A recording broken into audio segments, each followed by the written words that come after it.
The poker chips clicked like distant machine gun fire in the officers' club at Yanton Airfield, June 15th, 1945, 6 hours before midnight, 6 hours before everything changed. Major Garrett Blackwood sat alone in the corner, a technical manual spread open on the scarred wooden table in front of him, the AN/APS-6 Airborne Radar System, page 47, the same page he'd read 3 times already, not because he didn't understand it, because the laughter from the poker table kept breaking his concentration. "Hey, Reaper!"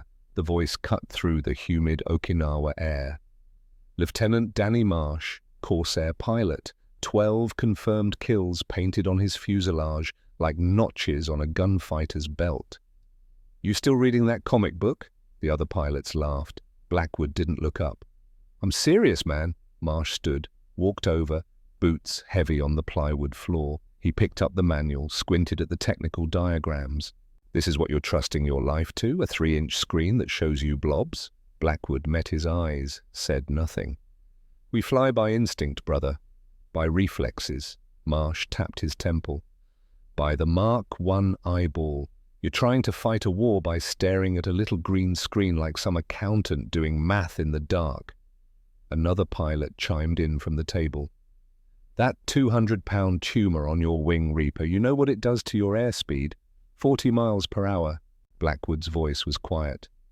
"Drops me from 320 to 280. "Exactly!" Marsh slammed the manual back on the table. "So you're flying a garbage truck while we're flying Ferraris. And for what? To see fuzzy blobs on a screen?" "In the dark," Blackwood said. "I can see in the dark." "There is no dark in war, brother. War happens when the sun's up, when you can see the enemy, when you can look him in the eye and know you're faster, better, meaner." Marsh's voice carried the absolute certainty of a man who'd never been proven wrong. "That radar pod of yours, it's flying by Braille, and Braille's for blind men." The room went quiet. The other pilots watched, waiting for Blackwood to defend himself, to argue, to fight back. He didn't. He just closed the manual, stood, walked out into the thick tropical evening. Behind him, the laughter started again, louder this time. Let them laugh. They hadn't seen what he'd seen.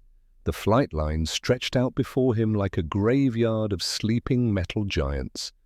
Rows of Corsairs, Mustangs, HELLCATs, all tied down, all silent. The day's missions were over.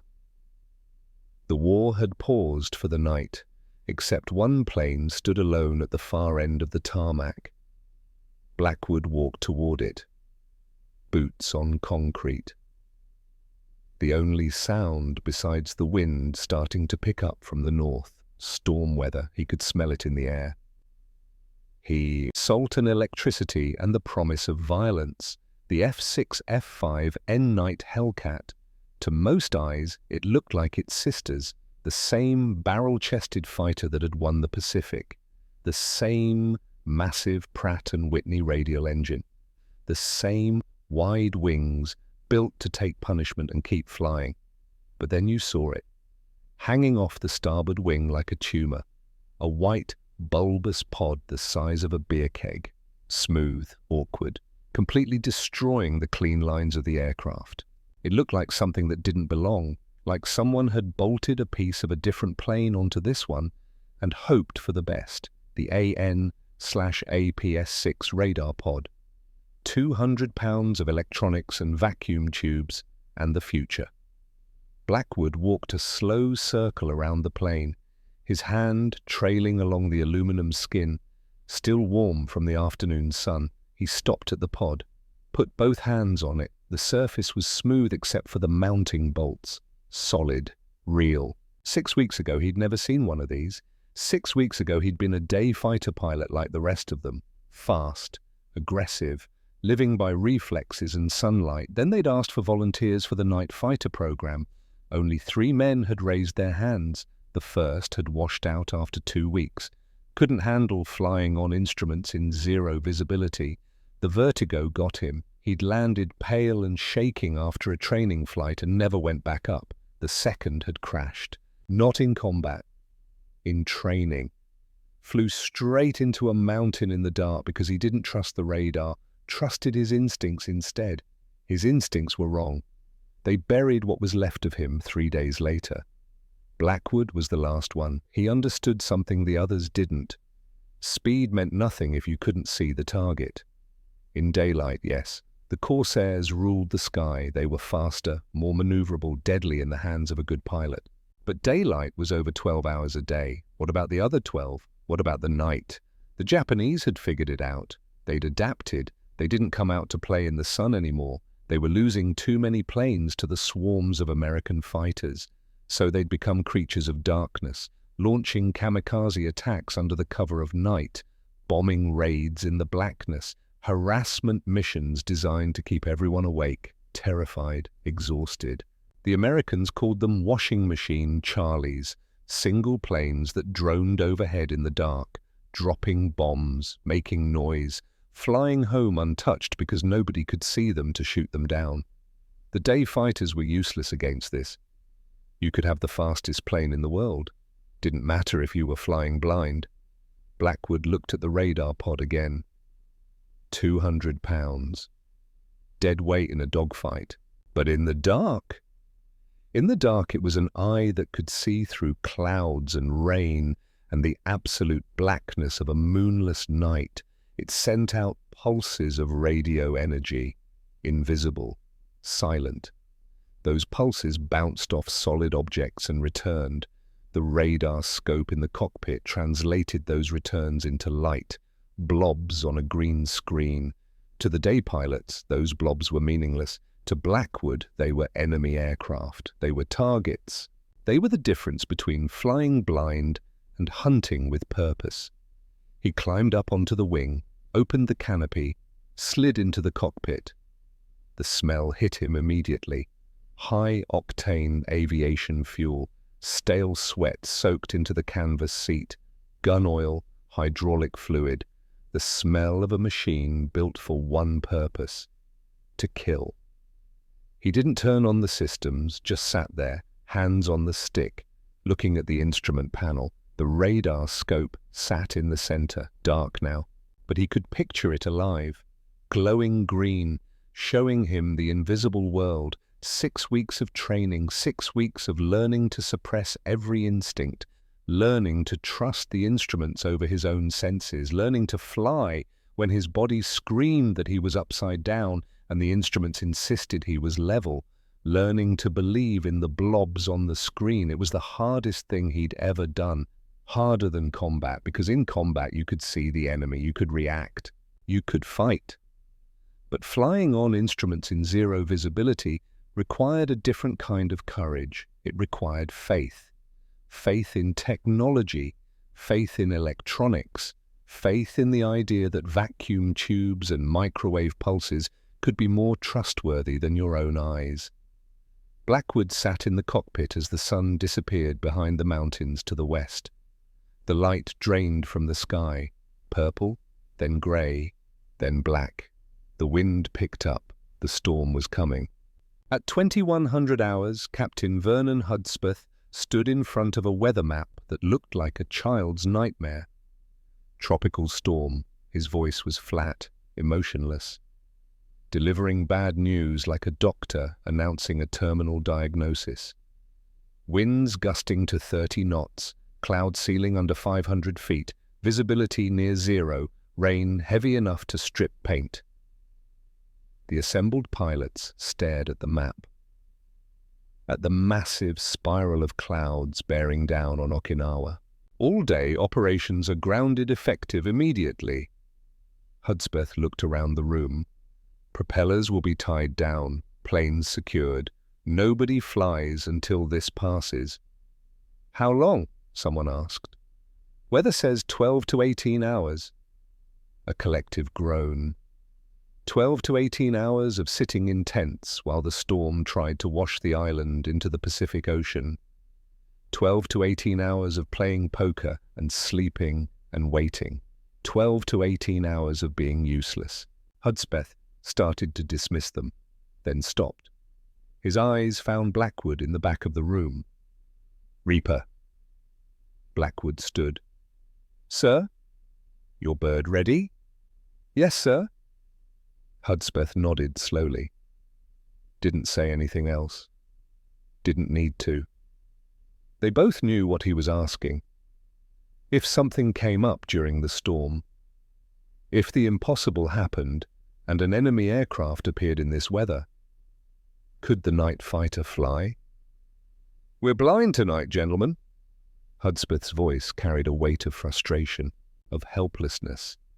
"Let's hope the Japanese are smart enough to stay on the ground too." The briefing ended. The pilots filed out, heading back to their tents, back to their poker games and their sleep and their safety. Blackwood stood alone in the briefing room, looking at the weather map, at the spiral of white clouds. He wasn't blind, he had an eye. The question was whether he'd need to use it. 2,200 hours. The storm hit like a freight train. Blackwood stood in the entrance of his tent, watching the palm trees bend nearly horizontal, watching the rain come down not in drops but in sheets, driven sideways by wind that sounded like a living thing, howling, screaming, tearing at anything not nailed down. The runway disappeared in the rain. The other tents were grey ghosts barely visible through the deluge. Lightning split the sky. Thunder followed close enough to shake the ground. Inside the tent, 3 other pilots played cards. Their voices were too loud, trying to drown out the sound of the storm, trying to pretend this was just another night. Blackwood knew better. He stepped out into the rain. Let it hit him. Cold and hard and relentless. Walked through the mud toward the communications bunker, a low concrete structure half buried in the hillside, built to survive anything short of a direct hit. Inside, Corporal Lyle Brennan sat in front of a radar scope, not the airborne kind, the ground-based early warning system, a massive set that could see out to 100 miles on a clear day. Tonight wasn't clear. The scope was a mess of clutter. Rain returns, cloud reflections, electronic noise. Brennan was young, 22, a genius with electronics who'd been pulled from civilian life to do this job. He looked up when Blackwood entered. "Major." His voice was tight. "You should see this." Blackwood stepped closer, looked at the scope. At first, he saw nothing but the chaos. Then Brennan adjusted the gain, filtered out some of the weather clutter, 3 contacts, faint, intermittent, but there. 40 miles north, Brennan's finger traced them on the screen. Heading 180, moving fast and low. Blackwood's chest went cold. "You're sure?" "As sure as I can be in this mess." Brennan looked up, eyes wide. "But sir, these aren't drifting like weather. They're moving with purpose. And they're coming straight for the fleet." The fleet. The anchorage off Yanton's coast. 30 transport ships, 12,000 Marines, sleeping in their bunks, unaware. "One contact. I'd say maybe it's a weather ghost." Brennan's voice was rising now, getting faster. "But 3 in formation? That's not weather, sir. That's—" "A strike package." Blackwood finished the sentence. "Not washing machine. Charlie, not a single harassment aircraft dropping random bombs. This was organized, deliberate. Multiple aircraft using the storm as cover to attack the fleet." Brennan stared at him. "Sir, nobody can fly in this." Blackwood looked at the scope, at the 3 contacts creeping south, 38 miles now, closing at 200 knots. "How long until they reach the anchorage?" Brennan did the math in his head. 11 minutes. 11 minutes. Blackwood turned, walked toward the door. "Sir?" Brennan's voice stopped him. "What do I tell Captain Hudspeth?" Blackwood looked back. Rain was already starting to blow through the open door. "Tell him I'm going up." The tent was exactly as he'd left it. Cards on the makeshift table, pilots laughing at something, the sound of men who felt safe. Blackwood walked to his footlocker, opened it. Inside was his flight suit, his helmet, his gloves, and a photograph. Eleanor. Ellie. His wife of 3 years, taken on their honeymoon in San Francisco, standing on the beach, wind in her hair, smiling at something off camera, smiling at him behind the camera. He picked up the photo, held it for 5 seconds that felt like 5 hours. He'd made her a promise. Before he deployed, before he volunteered for the night fighter program, a simple promise. I'll prove this works. I'll come home. She'd believed him, had written him every week. Letters full of her life back in California, working at the aircraft factory, living with his parents, waiting. She believed in him. The question was, did he believe in himself? Flying in this storm was technically impossible, against every regulation, every safety protocol. If he crashed, they'd call it pilot error. They'd say the night fighter program was a failure. They'd mothball the radar pods and go back to being blind at night. But if he stayed on the ground, 12,000 Marines sleeping, unaware that death was coming from above. 3 Japanese aircraft, probably carrying torpedoes or bombs, enough to sink 1, maybe 2 of those transport ships, enough to kill hundreds of men in their sleep. And he had the only tool on the entire island that could stop them. Blackwood put the photograph in the chest pocket of his flight suit, zipped it closed, over his heart. Started getting dressed. One of the card players noticed. "Reaper, where are you going?" Blackwood didn't answer, just pulled on his boots, his gloves, his helmet. "You're not seriously going up in this?" He was. "That's suicide, man. That's—" "3 contacts inbound." Blackwood's voice cut through the tent, quiet but absolute.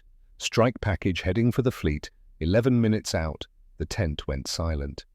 "Nobody else can fly in this weather," Blackwood said. "But I can see, and they think I'm blind."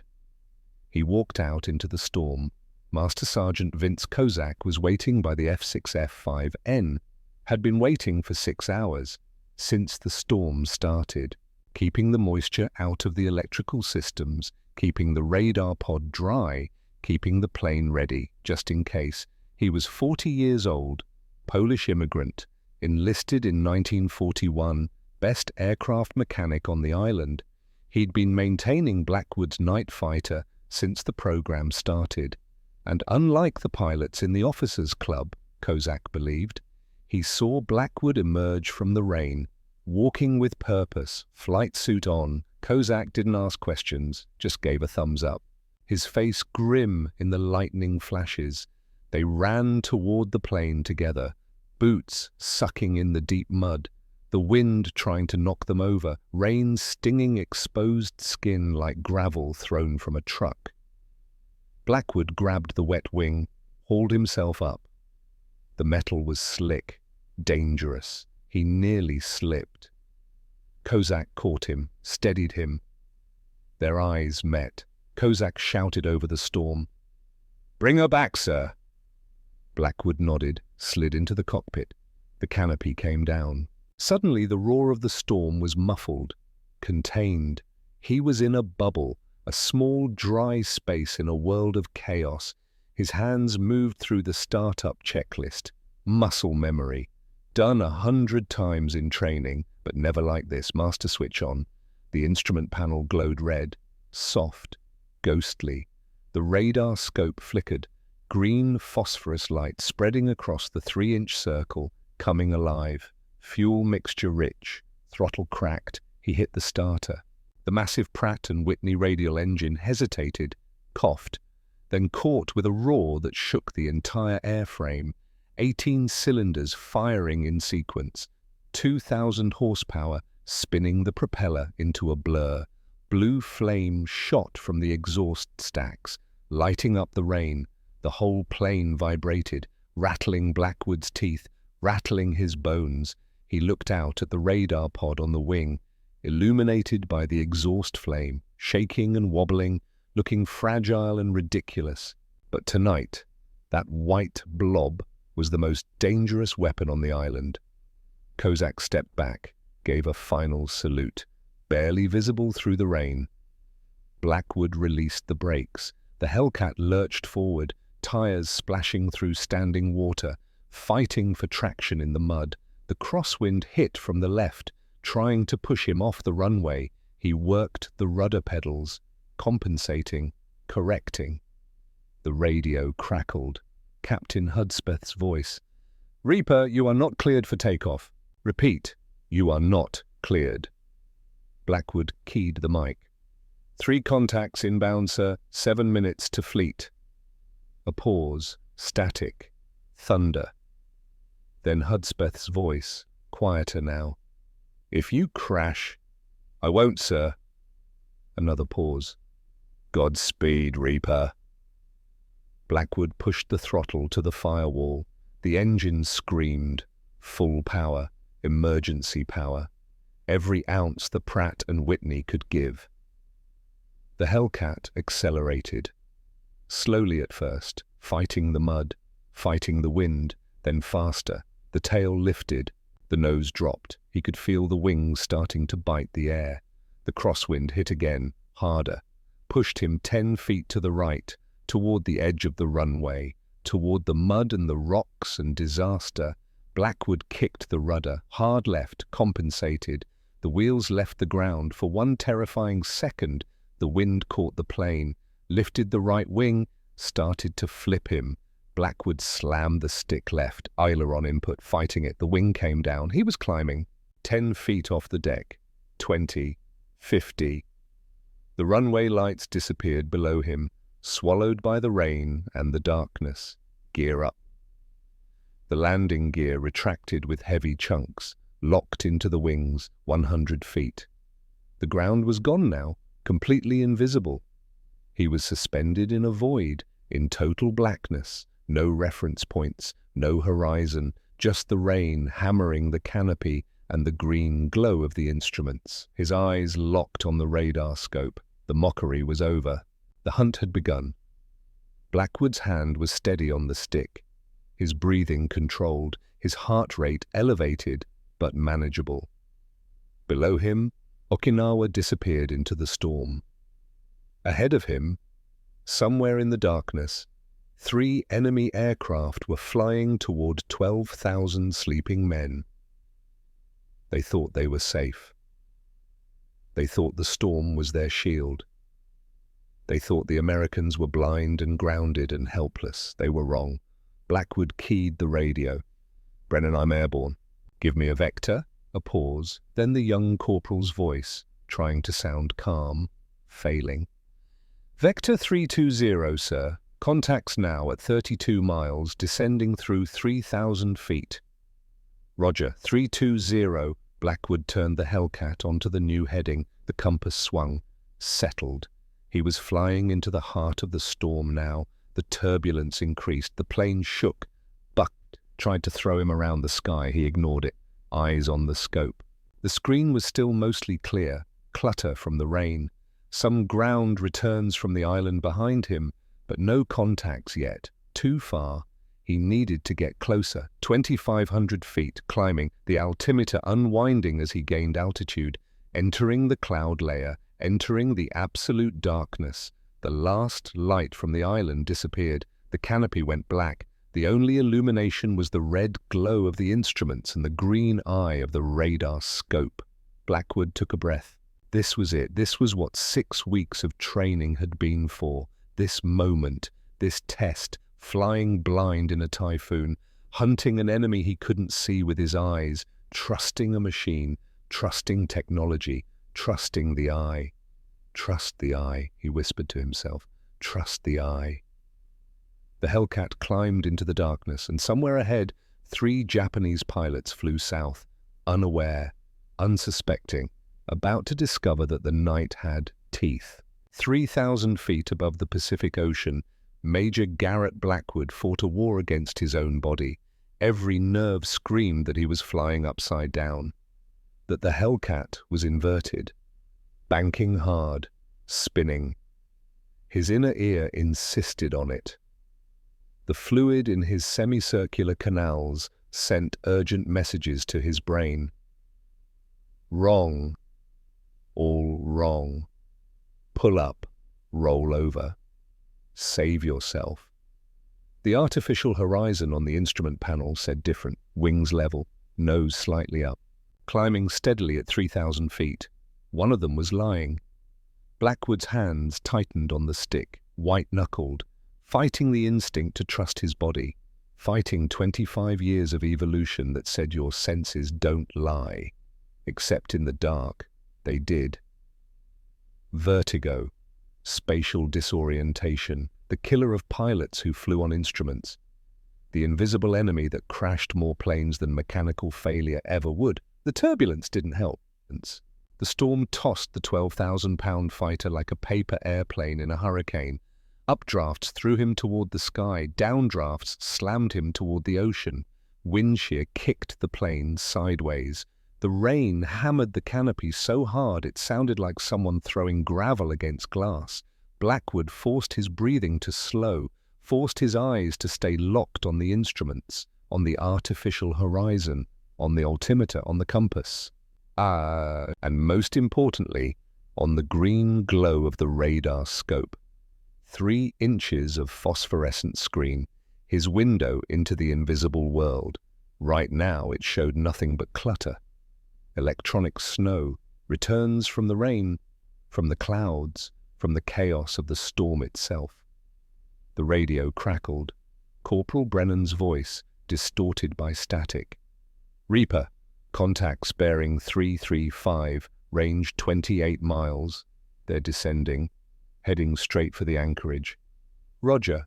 Blackwood's voice was steady, calmer than he felt. Adjusting course. He turned 5 degrees north. The compass needle swung, settled, 28 miles. At his current speed and their approach speed, he'd intercept in roughly 8 minutes. 8 minutes to close the gap, to transition from flying blind to hunting with purpose. 8 minutes to prove that the dead weight on his wing was worth every pound. Lightning split the sky ahead. For a fraction of a second, the world was visible. Massive thunderheads towering to 40,000 feet. Rain so thick it looked like a solid wall. Clouds roiling and churning like something alive. Then darkness again, absolute and total. Blackwood's jaw set. His eyes never left the scope. Waiting. 2,305 hours. 6 miles out. The radar scope changed. Blackwood saw it immediately. A shift in the pattern. A clearing in the clutter as he fine-tuned the gain control, filtering out the weather returns, narrowing the focus. And there, top of the screen, a single bright return, stronger than the background noise, moving, not drifting like a cloud, not random like rain, moving with purpose, with direction, with intent, a blip. Blackwood's heart rate spiked, just for a second, then settled. Training took over. He adjusted course. 5 degrees left, putting the contact at 12 o'clock on the scope. Dead ahead, 5 miles. Brennan's voice came through again. Reaper, I'm tracking 3 distinct contacts now. Tight formation. 3. The blip on Blackwood's scope was still showing as 1. The aircraft were too close together. Flying formation. But as he watched, as he closed the distance, the return started to separate, started to resolve into distinct points of light. 4 miles, the separation became clear. 3 contacts, just like Brennan said, arranged in a shallow V formation, a leader in the center, 2 escorts flanking. Blackwood's mind processed the tactical situation in seconds. Lead aircraft was almost certainly a bomber. Betty or Francis, twin engine, carrying torpedoes or heavy bombs, capable of sinking a ship, maybe 2 if the pilot was good and lucky. The escorts would be fighters, Zeros most likely, fast, maneuverable, deadly in the hands of experienced pilots. In daylight, this would be a suicide mission. One American fighter against 2 escorts and a bomber. The Zeros would engage immediately, turn it into a dogfight, use their superior maneuverability to get angles, to kill. But this wasn't daylight. 3 miles. Blackwood watched the formation on his scope. They were holding course, holding altitude, descending gradually toward the fleet anchorage. No evasive maneuvers, no awareness that they were being tracked, no sign that they knew an American fighter was sliding into position behind them. They were blind, and Blackwood could see. The dead-weight radar pod that killed his airspeed, that made the HELLCAT fly crooked, that earned him mockery from the day pilots. That pod was now his greatest weapon. In a high-speed turning dogfight, yes, it was a liability. It dragged the wing down, killed the turn rate, made the plane sluggish, but there would be no dogfight tonight. Because the enemy didn't know he was here. 2 miles. Blackwood throttled back slightly, not much, just enough to control his closure rate. He didn't want to overshoot, didn't want to blow past them in the darkness and lose contact. He slid the HELLCAT into their 6 o'clock position, directly behind. In the dead zone where pilots rarely looked because threats came from ahead and below and the sides. Nobody expected death from behind, not in a storm like this, not when flying was supposed to be impossible. The turbulence kicked at him again. A violent updraft jerked the HELLCAT 200 feet higher in a heartbeat. Blackwood fought the controls, brought it back down, back into position. Sweat ran down his face despite the cold. His flight suit stuck to his back.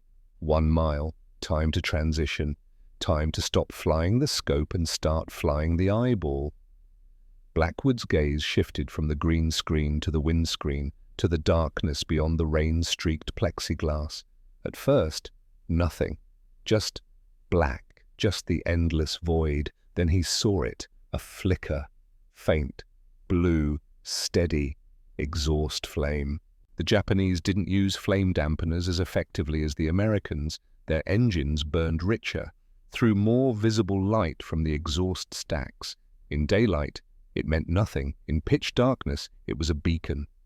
Blackwood's eyes focused, adjusted to the faint light. The flicker resolved into 3 distinct points, 3 sets of exhaust flames, dancing in the storm, 500 yards, close enough now to see shapes, silhouettes against the slightly lighter clouds above them.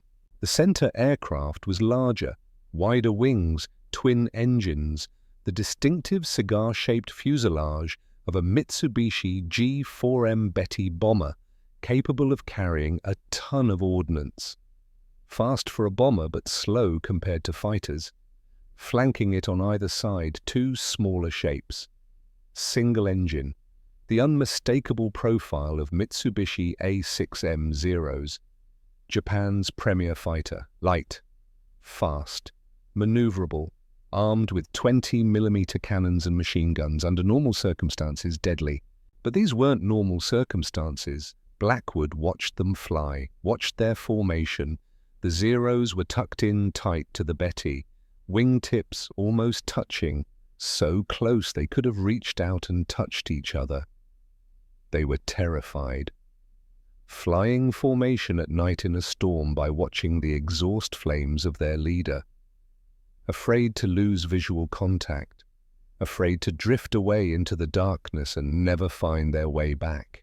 Every ounce of their concentration was focused forward, on maintaining position, on not crashing into each other, on not losing sight of those blue flames. They weren't scanning for threats, weren't checking their 6, weren't aware that a predator was parking directly behind them. 400 yards, Blackwood eased the throttle back further, matched their speed, settled into trail formation. He was close enough now to see details. The Betty's tail gun position, the rear canopy, the bomb bay doors underneath. Close enough to see the Zero pilots' heads moving in their cockpits, helmets turning left and right, checking their wingtips, checking their position relative to the bomber. Never looking back. 300 yards. The turbulence that had been throwing Blackwood around suddenly became an advantage. The extra weight of the radar pod acted like a stabilizer, dampened the twitchiness, made the HELLCAT steady, solid. A gun platform. Blackwood's right hand moved to the gun switches. Flipped them on, one by one, the electrical circuits completed, 4 50 caliber machine guns, 2 20mm cannons, all armed, all ready. The cannons were the key. They fired explosive shells, high explosive incendiary rounds that hit like grenades. Against the thin aluminum skin of a Japanese aircraft, they were devastating. 200 yards, close enough to count the rivets on the Zero's tail. Blackwood made his decision, the fighter on the right first, the one slightly farther from the bomber. If he shot the Betty first, the massive explosion might alert the Zeros, give them time to react, to scatter, to fight. But if he killed the wingman silently, the others might not notice in the storm, might keep flying straight. Cold calculation, mathematical, emotionless. This wasn't jousting, wasn't a duel, wasn't a fair fight. This was execution. Blackwood slid the HELLCAT sideways, drifting right, into the blind spot of the Zero. The pilot never saw him, never turned his head. 100 yards. Blackwood could see everything now, the pilot's helmet, his shoulders, the way he gripped the stick, the tension in his posture, as he fought to maintain formation in the storm. A human being. Somebody's son. Maybe somebody's father. For 3 seconds, Blackwood hesitated. Then he thought about 12,000 Marines sleeping in the transport ships below, thought about the torpedoes in the Betty's belly, thought about what would happen if he didn't pull the trigger. He put the illuminated pipper of his gun sight directly on the Zero's fuselage, center mass, and squeezed. 2,312 hours. The night HELLCAT didn't just fire, it erupted. The 450 caliber machine guns opened up with a sound like ripping canvas. Tracers streamed out, white hot. 4 streams of bullets traveling at 2,800 feet per second. The 2 20mm cannons cycled slower, a deeper sound. Thump, thump, thump. Each round the size of a man's thumb. Each one packed with high explosive. The effect on the Zero was immediate and catastrophic. The machine gun rounds stitched up the fuselage, punching through aluminum, shredding control surfaces. The cannon shells hit like hammer blows. The first one struck the root of the wing, exploded, blew a hole the size of a dinner plate. The second hit the cockpit area. The canopy shattered. The pilot died instantly. No sound, no scream, just gone. The third hit the fuel tank. The Zero didn't gradually catch fire. It erupted, a ball of orange flame that turned night into day for a fraction of a second.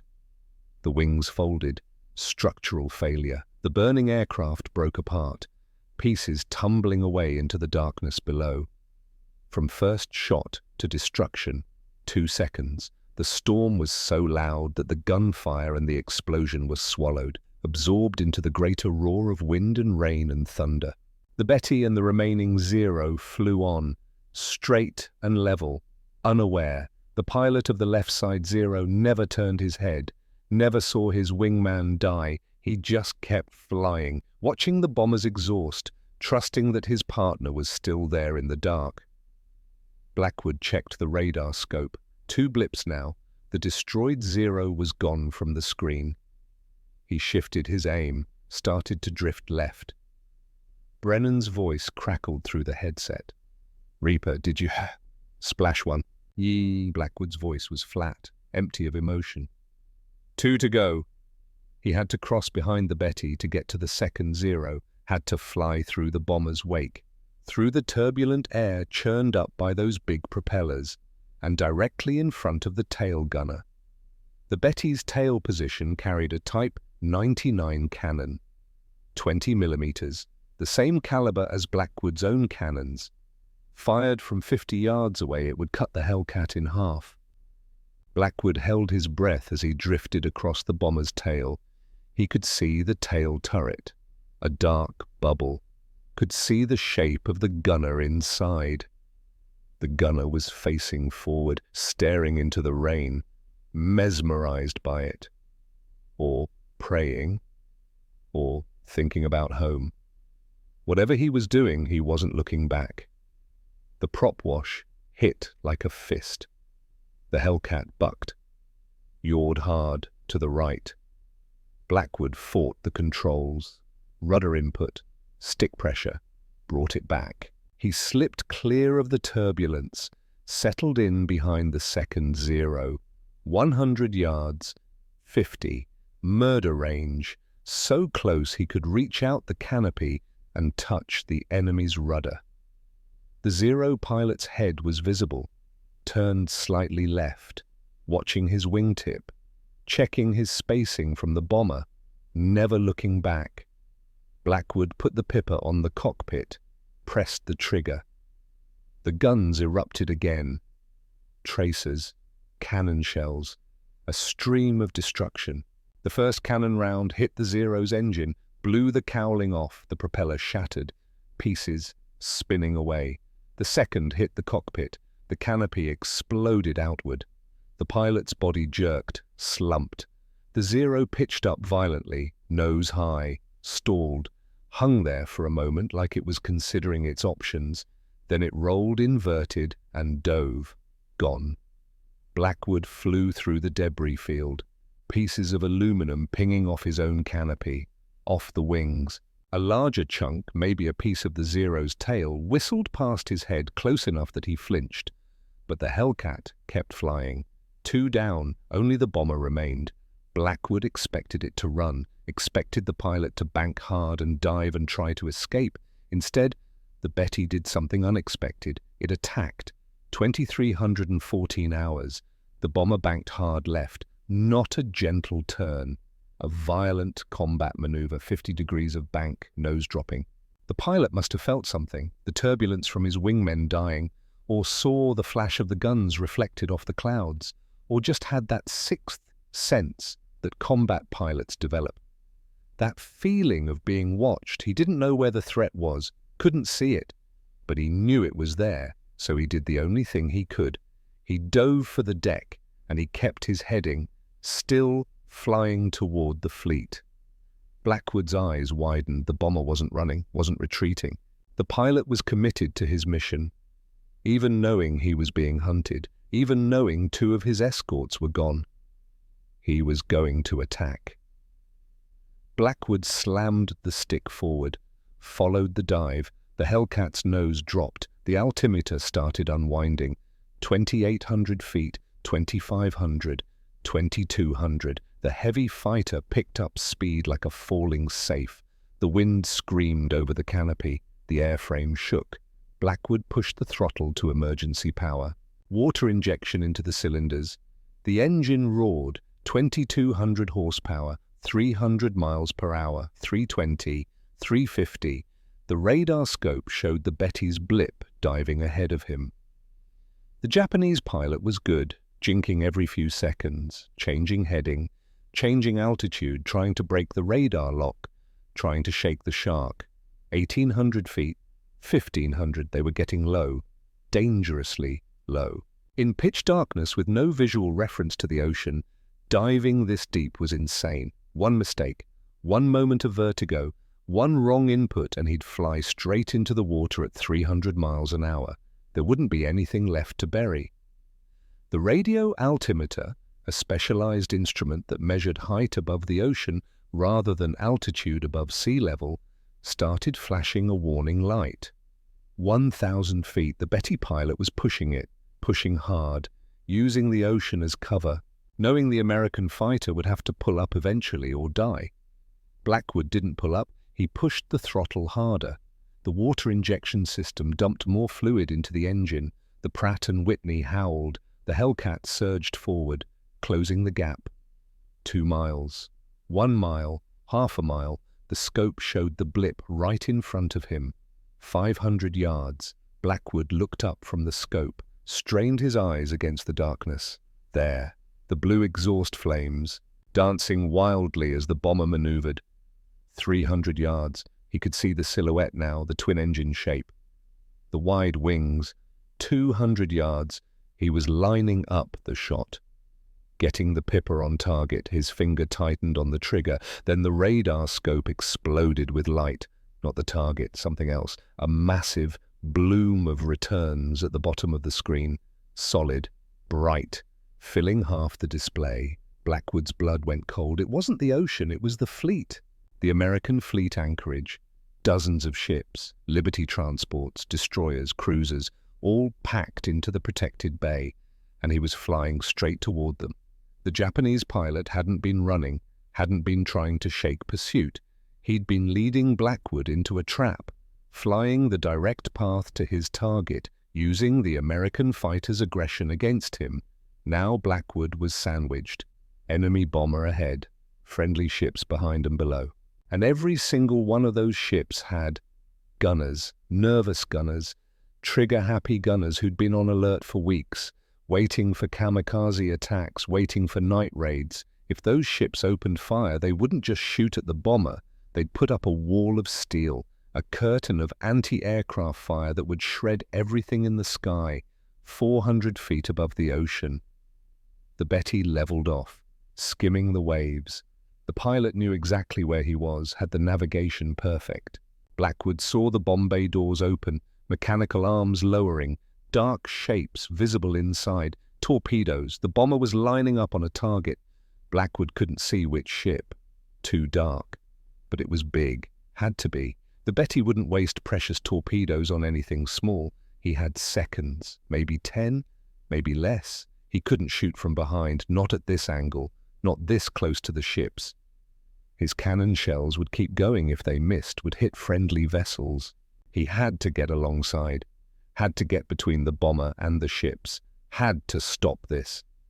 Blackwood kicked the right rudder pedal, hard, shoved the stick forward and left. The HELLCAT dropped, falling below the Betty's flight path, so low that spray from the ocean waves hit his windscreen. Salt water. He could taste it through the vents. 30 feet above the water, maybe less. He pulled back on the stick. Climbing. Coming up underneath the bomber, this was the underbelly maneuver. The one they'd taught him in training and then explicitly forbidden him from ever using in combat. If the bomber exploded, he'd be inside the fireball. He'd die with his target, no choice. He looked up through the canopy. The belly of the Betty filled his view.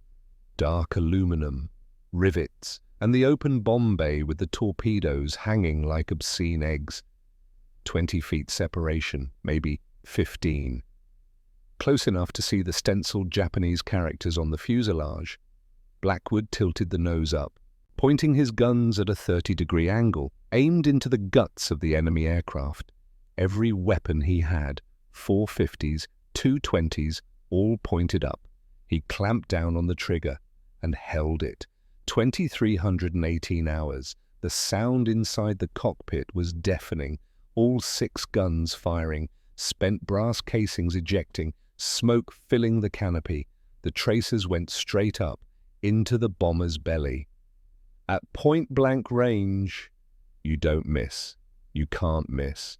The 50 caliber rounds punched through the thin aluminum skin like it was paper, walking up the fuselage, shredding everything. The 20mm cannons hit like artillery, each shell exploding on impact. Blackwood watched it happen in slow motion. The first cannon shell hit near the wing root, exploded, severed the hydraulic lines, fluid sprayed. The second hit the bomb bay, hit something critical. The third hit a fuel tank. For a fraction of a second, nothing happened. Then the Betty bomber ceased to exist as an aircraft and became a sun. The fuel tanks ruptured. Aviation gas mixed with air. The cannon shells provided ignition. The explosion was so violent it stopped the rain, created a pressure wave that physically pushed the water aside. The fireball expanded, orange and white and yellow, bright enough to turn night into day, hot enough to melt metal. The shockwave hit the HELLCAT like a giant hand, slapped it down toward the ocean. Blackwood's helmet smashed against the canopy, Stars exploded in his vision. The plane was tumbling, out of control, spinning. He was flying through burning gasoline, through pieces of the disintegrating bomber, through hell. Something hit the canopy, a piece of the Betty's wing, the size of a door. It cartwheeled past, missing Blackwood's head by inches. If it had hit, it would have taken his head off. The engine choked, ingested smoke and burning debris. The RPM dropped. The smooth roar became a cough. Intermittent firing, 1 cylinder, 2. Most of them dead. The HELLCAT was falling. Blackwood couldn't see. His night vision was gone, burned out by the flash. Everything was white spots and after images. He couldn't see the water, couldn't see the sky, couldn't see the instruments. He was blind in a falling aircraft with a dying engine 30 feet above the ocean. Instinct took over. Pull back, pull the stick back, get the nose up, climb. His hands moved. Full back pressure, throttle forward, emergency power if the engine would take it. The altimeter was spinning. He couldn't read it, couldn't focus. He heard the engine cough again, sputter. A horrible grinding sound. Then it caught. 1 cylinder, 2, 4, 8. All 18 firing again. The Pratt & Whitney cleared its throat and roared. The HELLCAT's nose came up. The climb rate indicator swung positive. He was climbing, alive. The white spots in his vision started to fade, slowly. The instruments came back into focus. Altitude, 200 feet. Airspeed, 280. He'd been seconds from hitting the water. Blackwood's hands were shaking. His breathing was ragged, adrenaline dump. He'd burned through so much in the last 30 seconds that his body was starting to shut down. No time for that, because below him the fleet had seen the explosion, and they were about to kill him. The sky erupted with tracers. Every ship in the anchorage opened fire at once.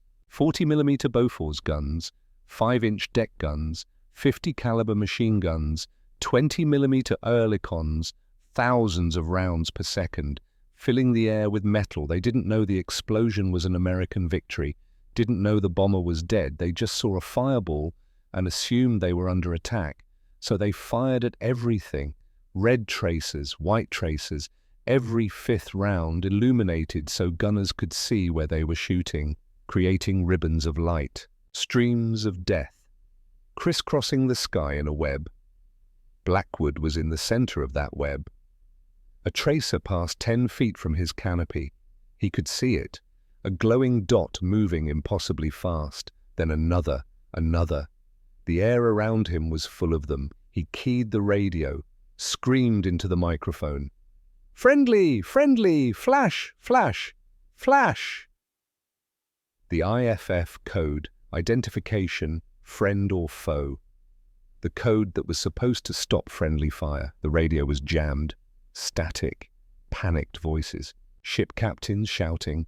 Nobody listening. Another stream of tracers. Closer this time. 5 feet. He heard them. Supersonic cracks as they passed. The sound of bullets breaking the sound barrier. The radar scope was useless. Too much clutter. Returns from the exploding shells, from the ships, from the chaos. He was flying by sight. But sight was limited to the tracers. He couldn't see the ocean, couldn't see the ships. Just the deadly light show. A tracer hit his left wing, punched through, in and out, left 2 holes. The wing was still flying, still attached, but that round had missed him by 6 feet. The next one might not miss. Blackwood made a decision. He rolled the HELLCAT inverted, full stick to the right, rolled until the sky was below him and the ocean was above. Then he pulled, hard. The G-forces pressed him into the seat. His vision grayed at the edges. The aircraft groaned. Metal stressed beyond design limits, but it turned. He rolled out, heading away from the fleet. North, away from the ships, away from the guns. And he stayed low. Right on the deck. 50 feet above the waves, so low the ship's radar couldn't track him against the ocean clutter. The tracers arced over his head, some still close. but not as close. He pushed the throttle to the stop. Water injection again. The engine screamed. The HELLCAT accelerated. 300 miles per hour, 320, 350, 400. Faster than he'd ever flown this plane. Faster than the manual said was safe. The airframe shook. The wings flexed, but it held together. He was running the gauntlet, flying through a tunnel of fire. Time stretched. Seconds felt like minutes. Then the tracers started to fall behind. The volume of fire decreased. The ships were losing him, losing track in the storm. Blackwood flew for 2 more minutes at full throttle, then pulled back, reduced power, started to climb. 1,000 feet. 2,000, he was clear. The radio was still chaos, but no one was shooting at him anymore. He was alone in the storm again, safe. For about 5 seconds, then he looked at the fuel gauge, and his stomach dropped. The combat maneuvering, the emergency power, the water injection, the full throttle escape. All of it had sucked the fuel tanks dry at 3 times the normal rate. The gauge showed 12 minutes of fuel remaining. Maybe. Blackwood looked at the compass. The gyrations and the combat had completely disoriented him. He didn't know which way was north, which way was south. Where Yanton was, he was lost in a typhoon, with a radar that might or might not still work. And 12 minutes of fuel. Brennan's voice finally broke through the static. "Reaper! Reaper, do you copy?" Blackwood keyed the mic. His voice was hoarse, strained. "I'm here, Tommy. But I don't know where here is." A pause, static, the sound of the young corporal's breathing. Then, "We'll get you home, sir. I promise, we'll get you home." Blackwood looked at the fuel gauge again. 10 minutes now. He hoped Brennan was right. 2,325 hours. Major Garrett Blackwood was lost. The compass spun lazily in its housing, unreliable. The magnetic fields disrupted by the storm's electrical interference. The gyroscopic instruments showed him flying level at 2,000 feet, but they couldn't tell him which direction was home. North could be south, east could be west. Okinawa could be anywhere in the 360 degrees of darkness around him. The fuel gauge showed 11 minutes, maybe 10. The combat had scrambled every reference point. The violent maneuvers, the dive to wave height, the escape run from the fleet. All of it had spun him around in the darkness until his sense of direction was gone. He was alone in a void, in a storm that wanted to kill him, in a machine that was running out of fuel. Brennan's voice crackled through the headset, young, scared, trying not to show it. "Reaper, I have you on scope, bearing 147 from the field. Range, it's hard to tell with all this weather. Maybe 18 miles, 18 miles. At his current fuel consumption, he had enough to fly maybe 30 miles. If the gauge was accurate, if the engine didn't quit early, if everything went perfectly. Give me a heading, Tommy." A pause, the sound of the young corporal doing math, plotting courses on a grease pencil board. "Turn left heading 035, that should bring you straight in." Blackwood turned. The compass settled on the new heading, more or less. It was still wobbling, still unreliable. He had to trust it anyway. "Copy, 035. He paused. "Tommy, I need you to do something." "Anything, sir." "Turn on the beacon. Maximum power." The beacon. The transponder tower at Yanton, a radio transmitter that sent out a specific pulse. A lighthouse for aircraft. The radar in Blackwood's pod could pick it up, could home in on it, could guide him down an invisible wire straight to the runway. Could, if the radar still worked. "Beacon's already on, sir, transmitting full power." Blackwood reached for the radar controls, switched the mode from search to beacon, adjusted the frequency to match the tower's signal, looked at the scope. Nothing. Just snow. Electronic noise, the same clutter from the rain and the storm. No beacon pulse, no signal, nothing to guide him home. His chest tightened. "Tommy, I'm not getting it." "Sir, the beacon is definitely transmitting. I'm looking at it right now. It's working." Which meant the radar wasn't. Blackwood stared at the scope, at the green snow, the debris from the bomber explosion, the supersonic passage of the fleet's anti-aircraft fire. Something had damaged the pod, damaged the delicate electronics inside. The tool that had guided him to 3 kills was dead. The irony wasn't lost on him. He'd proven the radar worked, had used it to hunt and kill in conditions where no one else could fly. And now it was broken. Now when he needed it most. To find his way home. 9 minutes of fuel. Blackwood forced himself to breathe. To think. He was an engineer. Had been before the war. Knew electronics. Knew vacuum tubes and circuits and the fragile nature of technology.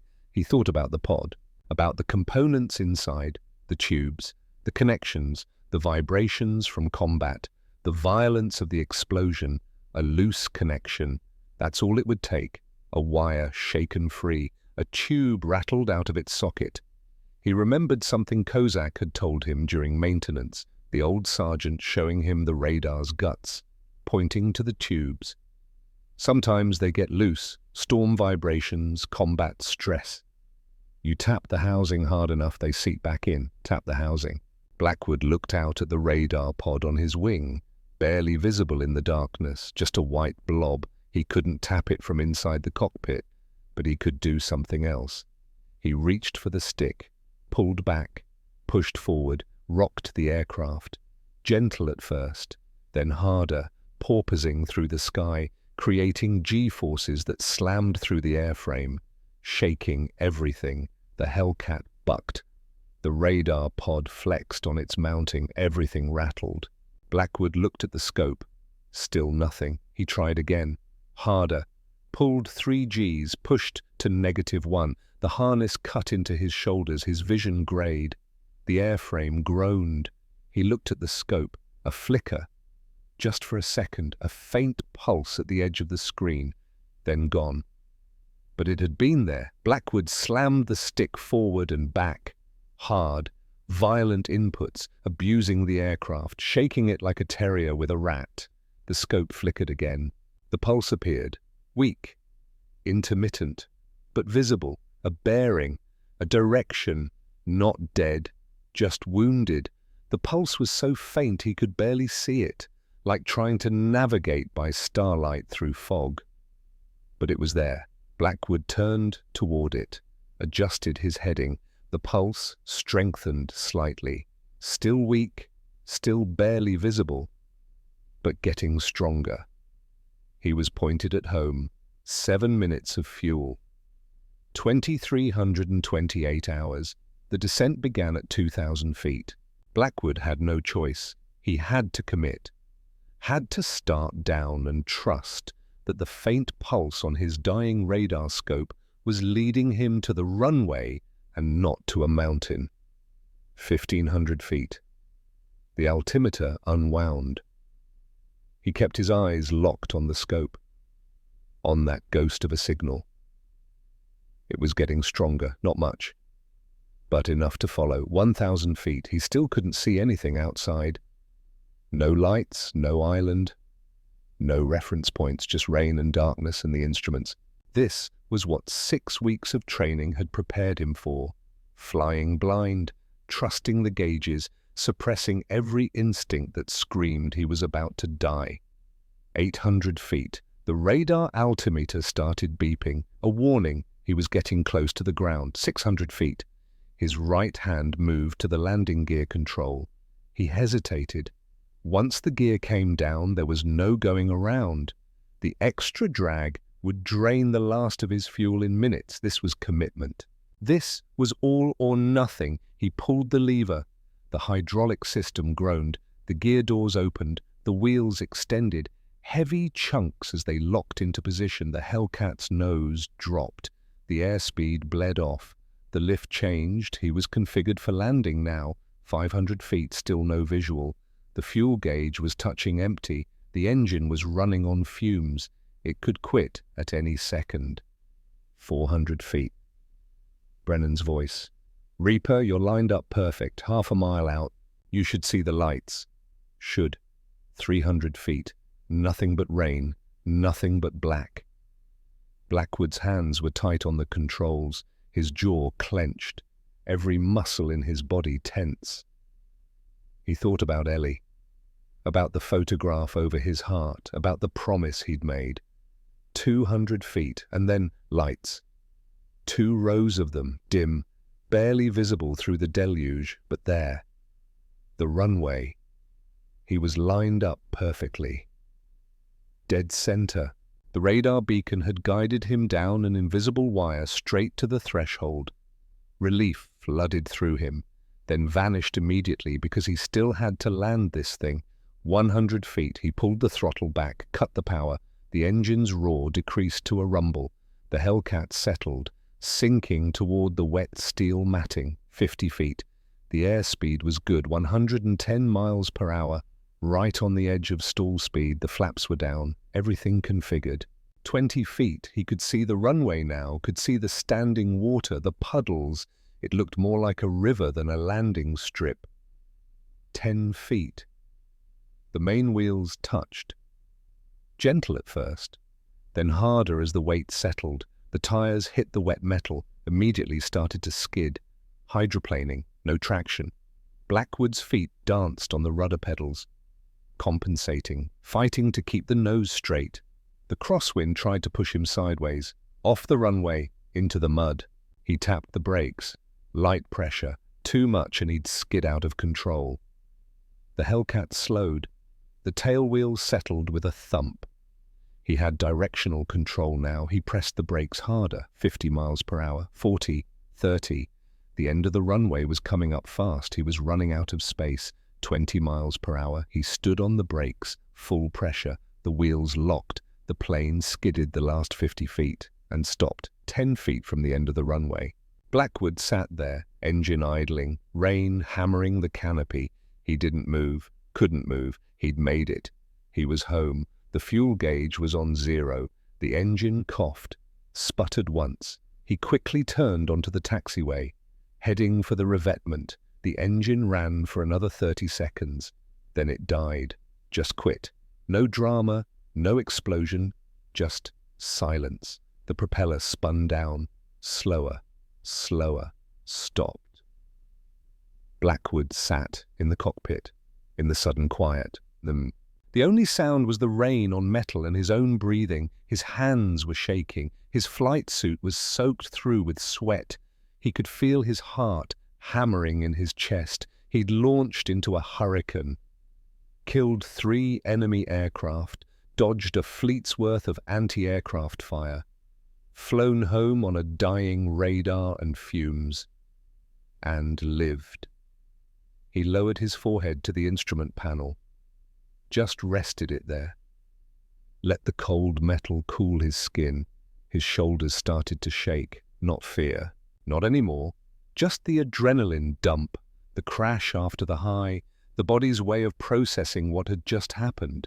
He stayed like that for a full minute. Then he heard boots on the wing. 2,335 hours.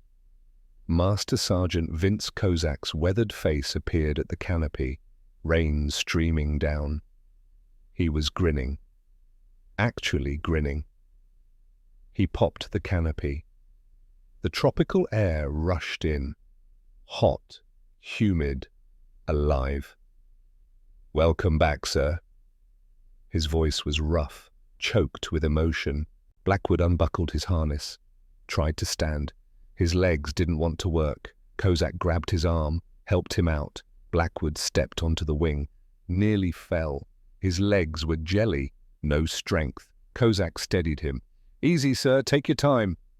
They climbed down together. Blackwood's boots hit the concrete, solid ground. It felt unreal. Kozak was already walking around the plane, flashlight beams sweeping over the airframe. He stopped, let out a low whistle.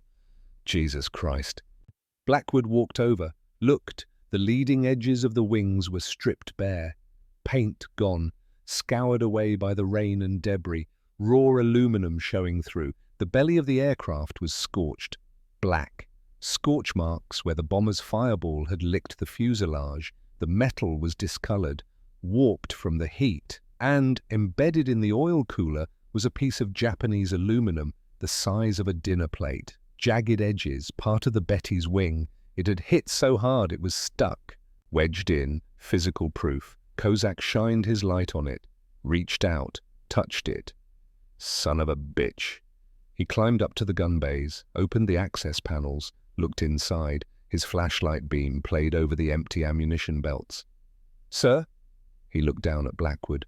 "You fired everything, every single round." Blackwood nodded. Couldn't speak. Kozak climbed down, stood in front of him. The old sergeant's eyes were wet. Could have been rain. Could have been something else. "3?" he asked quietly. "3." Kozak nodded, started to say something, stopped, just extended his hand. Blackwood shook it. They stood there in the rain, the mechanic and the pilot, the believer and the proof. Then headlights cut through the darkness. A jeep splashing through the puddles, it skidded to a stop. Captain Vernon Hudspeth climbed out, walked over, looked at the HELLCAT, at the damage, at the piece of enemy aircraft embedded in the cowling. He looked at Blackwood, didn't say anything for a long moment, then he saluted. Blackwood returned it, sharp, precise. "Headquarters is going to want the gun camera footage," Hudspeth said. "Yes, sir." "Get some sleep, Major. You've got a lot of reports to write tomorrow." Hudspeth got back in the jeep, drove away. Blackwood stood there, the rain still falling, still washing over him. He reached into his chest pocket, pulled out the photograph. It was damp, the edges curled. But Ellie's face was still visible, still smiling. He'd kept his promise. He'd proven it worked. He'd come home, June 16th, 1945, 0600 hours.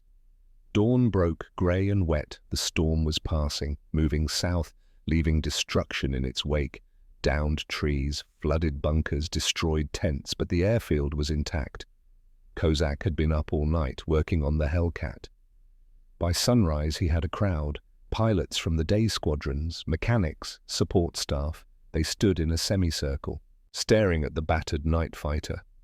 Nobody was laughing now. Kozak gave them the tour, pointed out the damage, the stripped paint, the scorch marks, the embedded debris. "This," he said, tapping the Japanese aluminum, "is from a Mitsubishi G4M Betty bomber. Major Blackwood shot it down at point-blank range, 50 feet, in pitch black, in a typhoon." Someone in the crowd whispered, "Jesus." Kozak opened the gun bay panels. Empty, all 6 weapons, 450s, 220s, every belt expended. He pointed to the radar pod. "This pod right here, the one you all call dead weight, the tumor, the garbage." He paused. "This pod is the only reason any of us slept safely last night." The crowd was silent. Lieutenant Danny Marsh, the loudest critic from the night before, stepped forward, looked at the plane, at the damage, at the proof. "Where's Blackwood?" he asked quietly. "Sleeping," Kozak said. "First time in 36 hours. Marsh nodded. Looked like he wanted to say something. Didn't. He just walked away. The others followed, slowly, quietly. The mockery was over. 1400 hours. The briefing room was packed. Every pilot on the base. Standing room only. Captain Hudspeth stood at the front, next to a film projector. Blackwood sat in the front row. Clean flight suit, fresh coffee, 3 hours of sleep that felt like 3 minutes. "Gentlemen," Hudspeth said, "last night Major Blackwood launched into a Category 2 tropical storm, weather that grounded every other aircraft on this island. He intercepted a 3-plane strike package heading for the fleet, and he killed all 3. Murmurs through the crowd. The gun camera captured it all. Hudspeth nodded to the projectionist. The lights went down. The film started, grainy, black and white, 16 millimeter. At first, nothing but darkness, rain streaking across the lens. Then the first kill. The footage showed the exhaust flames, blue, ghostly, invisible to the naked eye in daylight, but clear on film. The Zero flew straight, unaware. The gun sight pipper centered on the fuselage. The guns fired, tracers streamed out. Walking up the target, the Zero exploded, wings folding, fire blooming, and the other two aircraft kept flying, never reacted. The room was dead silent. The second kill. Crossing behind the Betty's tail, the Zero on the left, same result. Cannon shells, disintegration, then the dive, the bomber jinking, the camera struggling to track, the descent captured in the instrument readings at the edge of the frame. 3,000 feet, 2,000, 1,000, the underbelly approach. The camera angle tilted up, showed the belly of the Betty filling the frame, the open bomb bay, the dark shapes of torpedoes, the guns fired straight up. For 3 seconds, the screen was just muzzle flash and tracers and smoke. Then the Betty exploded. The screen went white, complete whiteout. The explosion so bright it overwhelmed the camera. When the image returned, it was chaos, debris, fire, spinning. The film ended. The lights came up. Nobody moved. Nobody spoke. Then someone in the back started clapping. Others joined, slowly at first, then building, until the entire room was on their feet. Applauding, Blackwood sat still, uncomfortable with the attention. He'd just done his job, proven the concept. Hudspeth raised his hand. The room quieted. Intelligence has identified the target. He paused. The Betty was carrying 2 Type 91 torpedoes. Analysis of the footage shows it was lining up on the USS Nevada. The Nevada, one of the battleships at Pearl Harbor, one of the survivors, beached and repaired and returned to service. If those torpedoes had hit, we'd be looking at 1,400 casualties minimum. The room went quiet again. 1,400 men, sleeping, unaware. Alive now because one pilot flew into the dark with an eye that could see. Marsh stood up, walked to the front, stopped in front of Blackwood, extended his hand. "I was wrong," he said. Simple, direct. About everything, the pod, the radar, night fighting, all of it. Blackwood shook his hand. "You weren't wrong about the weight. Thing flies like a dump truck." Marsh laughed. Actual laughter. "Yeah, but dump trucks can carry one hell of a load." The tension broke. The room relaxed. Blackwood stood, faced them. "The radar works. The tactics work. Night fighting works, but I can't do this alone. We need more pilots, more training, more aircraft." Hudspeth spoke up. "Headquarters is already placing orders. 40 more F-6, F-5Ns, and they want to expand the program to every major base." A cheer went up. The night fighter program was no longer experimental. It was operational. September 1945, 3 months after that night. The war had changed. The Japanese had adapted. Stopped coming out during the day almost entirely. Focused everything on night operations, kamikaze attacks, bombing raids, harassment. And the night fighters were waiting. Blackwood's unit had grown. 12 pilots now, all trained, all equipped, all believers. The statistics told the story. 54 confirmed kills in 12 weeks, mostly bombers, some fighters, all of them shot down in darkness, in weather, in conditions where conventional fighters couldn't operate. The washing machine, Charlie raids had stopped, completely. The Japanese had lost too many aircraft, too many pilots. They'd learned the Americans weren't blind anymore. The infantrymen finally slept. The sailors stopped jumping at every sound. The ghosts were up there, patrolling the clouds, watching with their electronic eyes. Blackwood stood in front of a new group of pilots, fresh from training, young, eager, nervous. He held up a photograph of the radar scope, the green glow, the blips. "In darkness, this is your eye," he said. "You'll want to look outside, want to trust your vision, want to fly the way you were taught." He paused. "Don't. Trust the instruments, trust the scope. Your body will lie to you, the radar won't." One of the new pilots raised his hand. "Sir, what if it fails?" Blackwood thought about that night, about the damaged pod, the faint signal, the desperate gamble. "Then you adapt, you think, you survive," he smiled. "But it won't fail. The engineers have improved it, made it more reliable. You're getting better equipment than I had." The pilots nodded. After the briefing, a runner came up, handed Blackwood an envelope. Inside was a medal, the Navy Cross, second only to the Medal of Honor, for extraordinary heroism in aerial combat. There was also a letter from Eleanor. She'd heard about the decoration through Navy channels, was proud, was waiting. The war would be over soon, Japan was collapsing. It was just a matter of time. And then he could go home, for real, keep the promise completely. The legacy of that night extended far beyond the Pacific. The tactics Blackwood and his fellow night fighters pioneered became the foundation of modern air combat. Tracking targets by radar, intercepting without visual contact, trusting instruments over senses. In Korea, the F-94 Starfire hunted MiGs in the darkness. Used radar to shoot down enemy aircraft the pilots never saw with their naked eyes. The radar pod moved from the wing to the nose, became integrated, became essential. By the modern era, every fighter was a night fighter. The F-35, the F-22, the Eurofighter Typhoon, built around sensors that saw everything day or night. Rain or shine, the idea of a day fighter was extinct.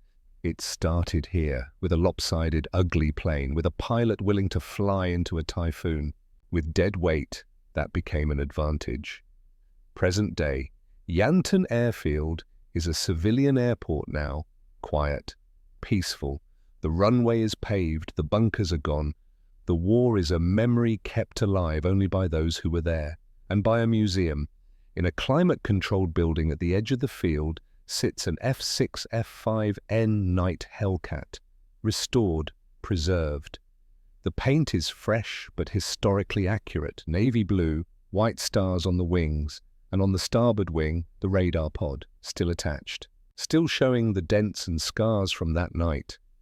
The curators left it original, battle-damaged, real. A plaque sits below the aircraft. The Ghost's Eye Major Garrett Blackwood, USMC-3, confirmed kills, June 15, 1945. Pitch black conditions, tropical storm. First operational night fighter victory in Pacific Theater. School groups come through, veterans, aviation enthusiasts. They look at the plane, read the plaque, try to imagine what it was like. Flying blind, hunting in the dark, trusting a 3-inch green screen. Outside, a modern F-35 Lightning II passes overhead. Afterburners glowing, sensors seeing in every spectrum, radar mapping the world, the latest evolution of Blackwood's ghost. In the museum's archive room, there's an audio recording made in 1989, an oral history project. Blackwood's voice, old now, gravelly, but still strong. The interviewer asks, "What do you want people to know about that night?" A long pause, then, "They called it dead weight. The radar pod, the whole concept. They said it would make us slow, make us targets, make us useless." Another pause. "I called it my advantage, because in a world of blindness, the man with one eye is king. But more than that, more than the technology, it taught me something." "What's that?" "That sometimes the bravest thing you can do isn't charging into the light, it's flying into the dark, trusting something you can't see, believing in tools and training and faith."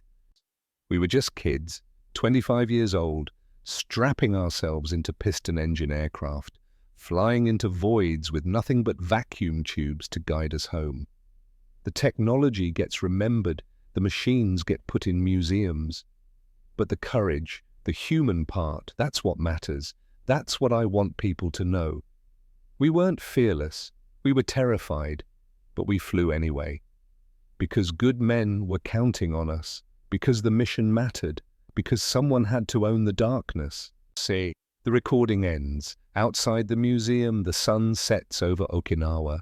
The sky darkens, purple fading to grey, fading to black. And somewhere tonight, at bases around the world, night fighters are launching F-35s, F-22s, eyes in the darkness, guardians of the sky. The legacy continues. Because in 1945, a 25-year-old engineer turned pilot flew into a typhoon with nothing but a 3-inch green screen and the faith that technology could beat instinct. He proved that in a world of blindness, the one-eyed man is king. He proved that dead weight could become an advantage. He proved that sometimes the bravest thing you can do isn't charging into the light, it's flying into the dark, trusting something you can't see, and coming home. In memory of the night fighters who pioneered radar combat, who flew when others couldn't, who saw when others were blind, who owned the darkness and made it legend.